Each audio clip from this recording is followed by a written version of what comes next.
Good afternoon. Welcome to West Basin Municipal Water District Water Policy and Legislation Committee.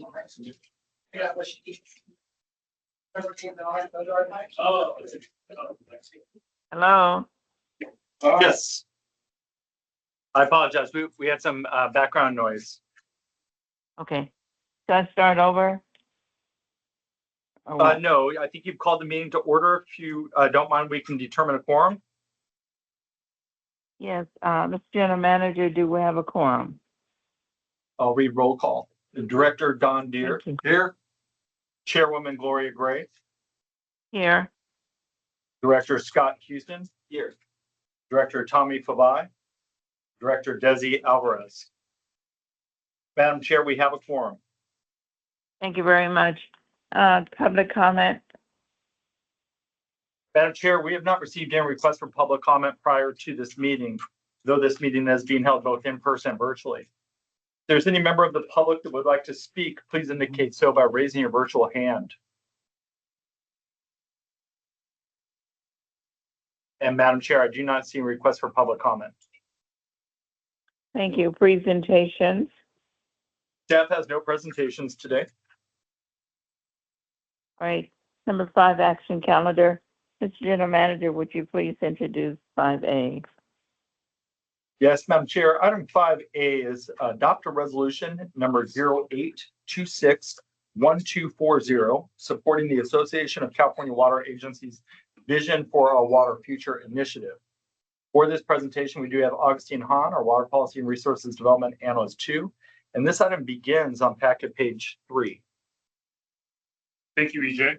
Chair Gray, members of the board. As EJ mentioned, the item before you is an action item to adopt a resolution in support of Aqua's Vision for Our Water Future initiative. Aqua, as you all well know, is the largest statewide coalition of public water agencies whose members collectively are responsible for 90% of the water delivered in the state of California. Back in the fall of 2025, Aqua began developing this vision initiative as a way to inform gubernatorial candidates about the importance of water issues in the state. Aqua has developed an initial high-level policy framework, which you'll find in your agenda packets on page 9.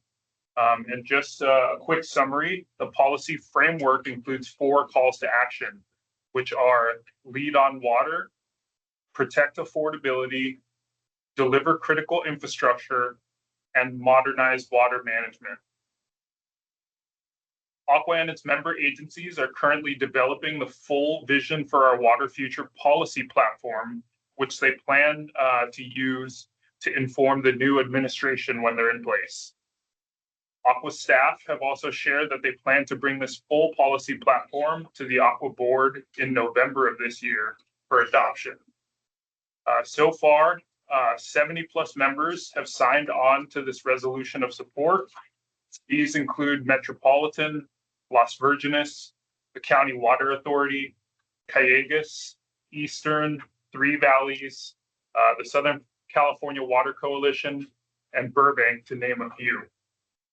As a result, staff is recommending that the committee and board approves and authorizes the board president to sign a resolution of the board of directors of West Basin supporting Aqua's Vision for Our Water Future.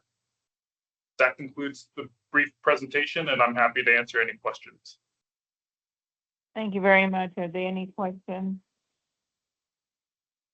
Madam Chair, this is Director Houston. I'll just make a comment, not a question, if it's okay. Yes, please.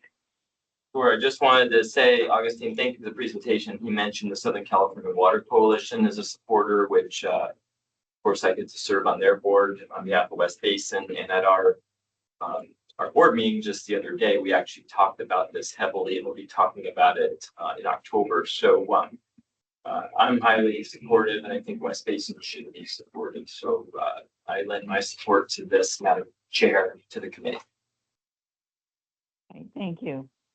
Director Deere, are you okay moving this forward with a recommendation from staff? Yes, I am. Yes. Thank you. We move it forward with the recommendation. Thank you. Thank you, Augustine, so much. Item 6, information calendar, 6A, please. Yes, Madam Chair, item 6A is our monthly state and legislative update. For the presentation, we do have Augustine Hahn, our Water Policy and Resource Development Analyst 2. And this item begins on packet page 13. Thank you, EJ. Members of the board, before you is the monthly state and federal update. Staff will present a few highlights from the NPA and VSA monthly updates, which you'll find in your packets. The full state and federal updates are on page 15 and page 52 of those packets. In addition, you'll find that in both state and federal updates, there is included an update about the Colorado River, but for the time being, we'll defer that item to the Metropolitan update, which is the next item on our agenda. So with that, I'll move to the state update. Next slide, please. Slide. The 2025-26 legislative session is nearing the end. This Friday is the last day for bills to pass the appropriations committees in the second house. And for bills that move on, legislators will have until August 31st to pass these bills on their respective floors. Bills that pass the floor will move to the governor's desk, where he will have until September 30th to veto or sign bills. Next slide, please. So the West Basin Board has adopted a number of positions on legislation this year. On the slide, you'll see those priority bills included along with their current status. I will mention two of those bills, and that's SB 872 regarding Delta subsidence and levies, which is also a metropolitan priority this year, and AB 2739 regarding funding for low-income rate assistance, or LIRA. Both of those bills are set to be heard this Thursday in their respective fiscal committees. They sit on the suspense file and will be part of the suspense file hearings. Next slide, please. So on July 29th, DWR announced their strategy to address golden mussels, specifically on the State Water Project. And this strategy includes immediate, midterm, and long-term actions to address the protection of infrastructure, the containment of mussels, and the research for eradication methods of these invasive species. DWR will work with other state and federal agencies, as well as stakeholders included in the Golden Mussels Task Force in this effort.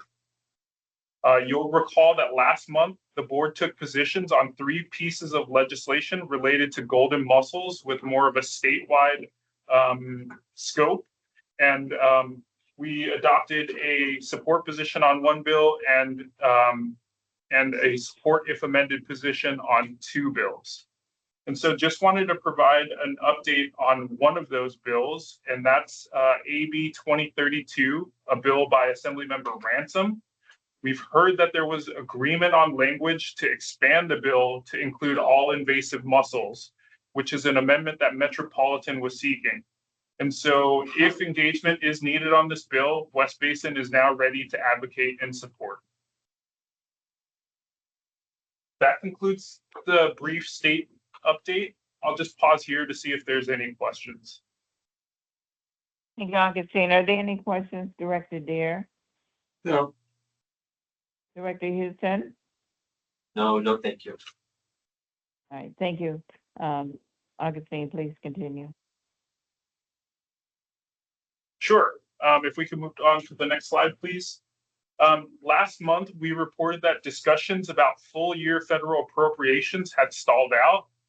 And so as a result, lawmakers in Washington have turned to the stopgap or continuing resolution process to keep the federal government funded beyond September 30th.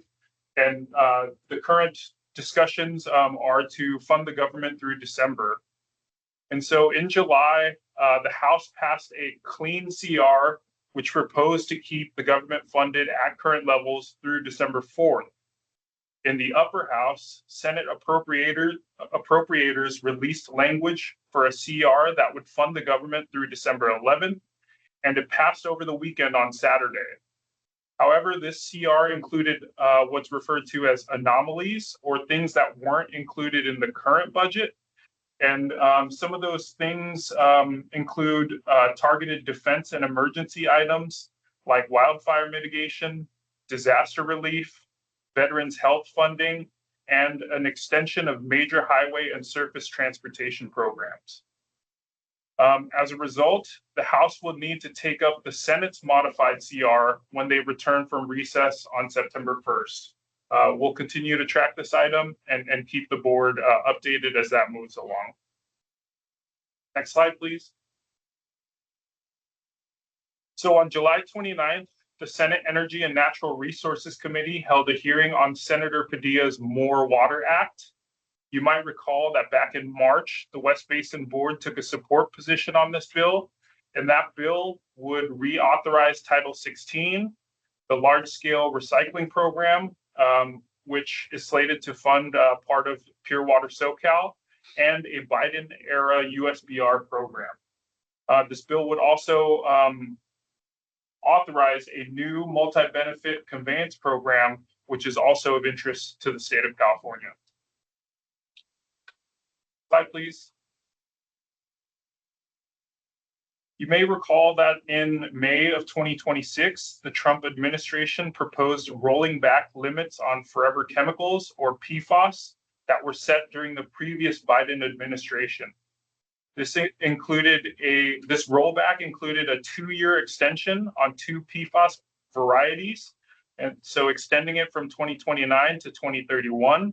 And it also removed the limits on 4 other PFAS variants. And so on August 4th, a group of 26 Senate Democrats, led by California Senator Schiff, urged the Trump administration to reconsider these actions. Among their concerns were that these actions would likely draw legal challenges related to the backsliding provisions. And there's also questions about whether these rollbacks would actually result in reduced costs for utilities. More to come on that, I'm sure. But for the time being, that will conclude the federal update. As I mentioned, the full federal update can be found in your packet, and I'm happy to answer any questions at this time.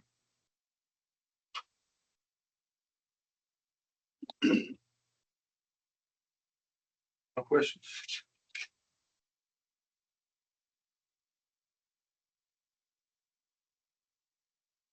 Madam Chair, did you have any questions?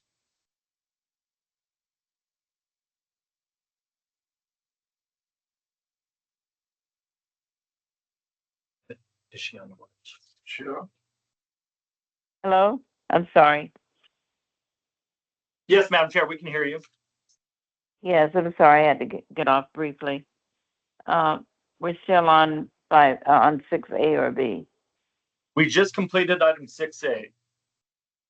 All right, thank you. And no questions then? If no questions, we'll go to item 6B, please. Yes, Madam Chair. Item 6B is our monthly Metropolitan Water District update. And for this presentation, we have Tammy Hurley-High, our Senior Water Policy and Resources Analyst. And this item begins on packet page 66. All right, thank you, EJ. Good afternoon, Chair Gray, Member Deere, and Director Houston.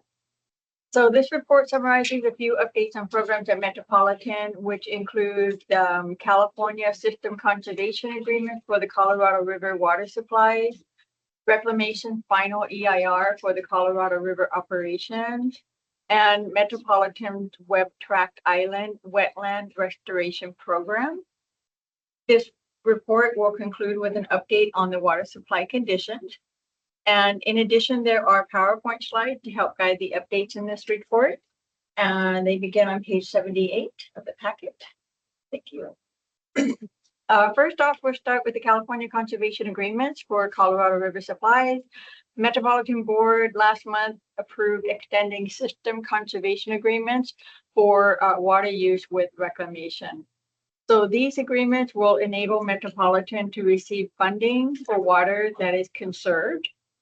A few years ago, back in 2023, the three lower basin states, which include California, Arizona, and Nevada, collectively submitted a proposal to reclamation pledging to conserve 1.25 million acre feet a year. This effort was intended to stabilize the Colorado River system water and elevation levels of Lake Powell and Lake Mead.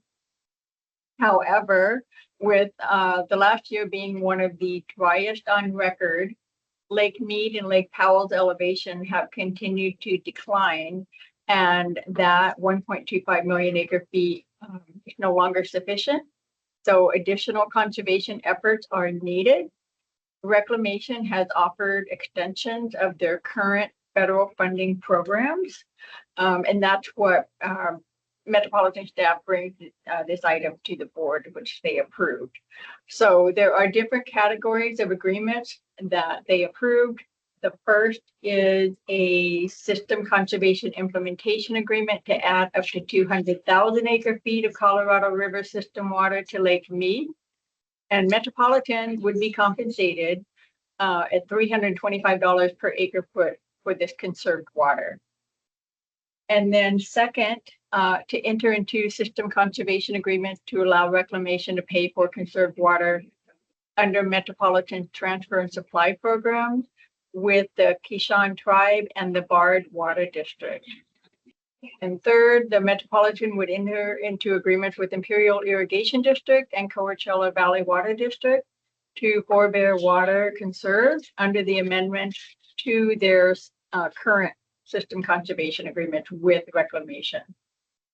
So Reclamation has stated that they want an option to use that conserved water under the agreement to create a federal resource pool that would benefit the Indian tribes in the state of Arizona. So these agreements would provide a financial benefit, as I mentioned, to Metropolitan, and they also demonstrate multi-agency partnership that can benefit the use of Colorado River supplies. Next slide, please.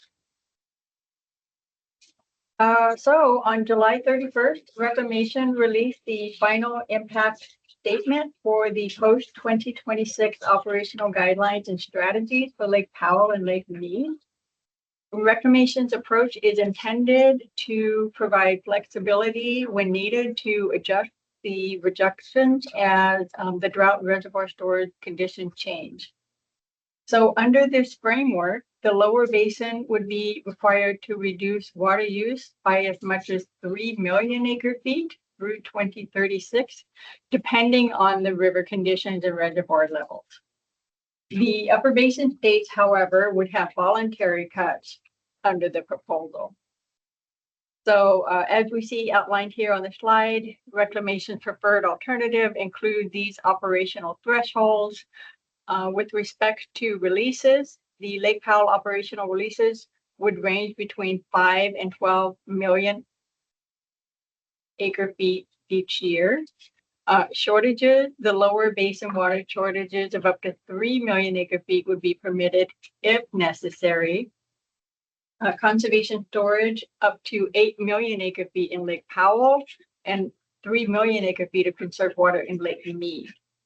And for the upper basin, voluntary conservation efforts would be up to 200,000 acre feet, depending on the hydrologic conditions. So following this EIR, the record of decision is expected to be released in mid-August, and it will include operations specific for Lakes Powell and Mead.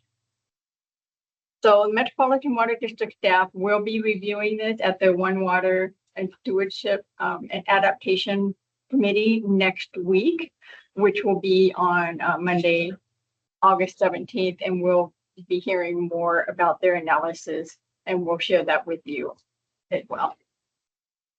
Next slide, please.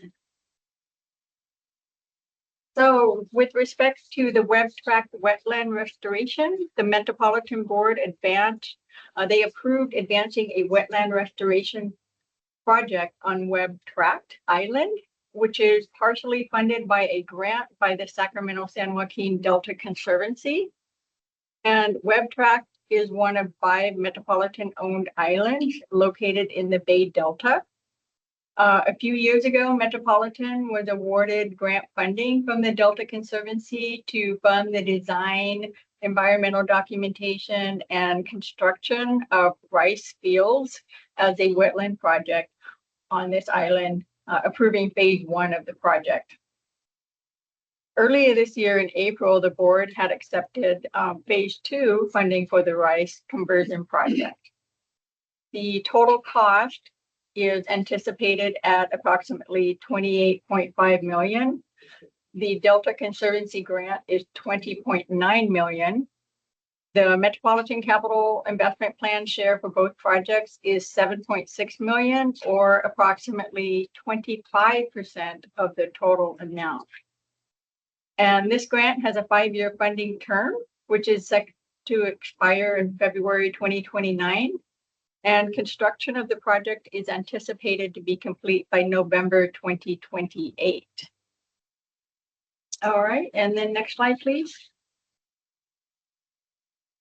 So here's the list of Metropolitan's schedule for committee and board meetings this month.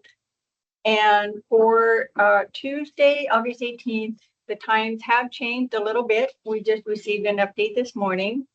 So for Tuesday, August 18th, the Finance Committee will be at 10 o'clock.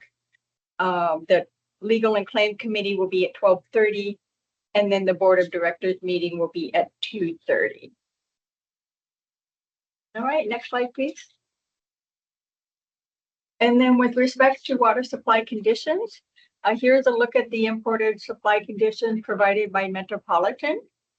The Northern Sierra snowpack is at 0%, with snowpack that peaked early this year. The Northern Sierra precipitation shows a heavy amount during December and April. From the significant precipitation events, DWR had updated their allocation for state water contracting agencies to 45% of their requested supplies. And this is the final allocation for this year. For the Colorado River Basin, the winter snowpack was the lowest since 1987.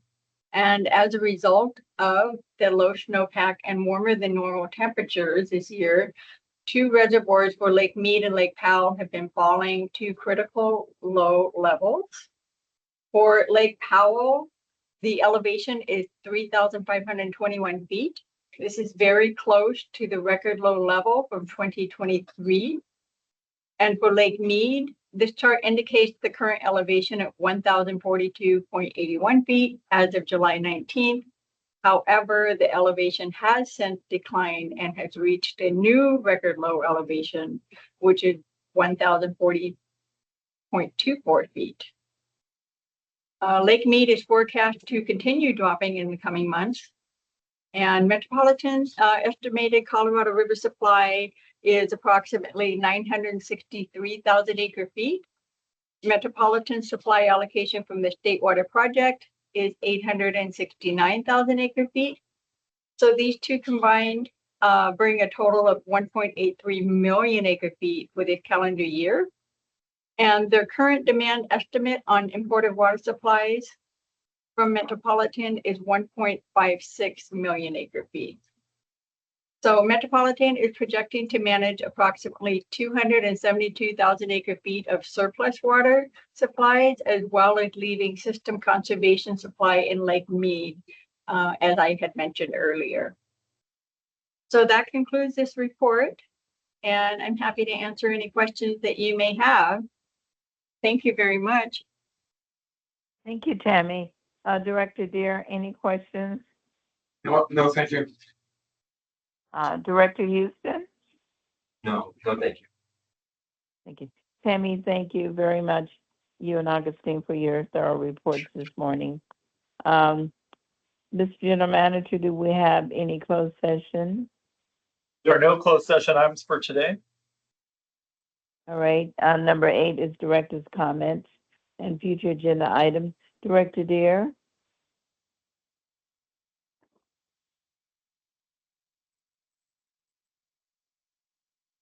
Director Deere? Okay, Director Houston?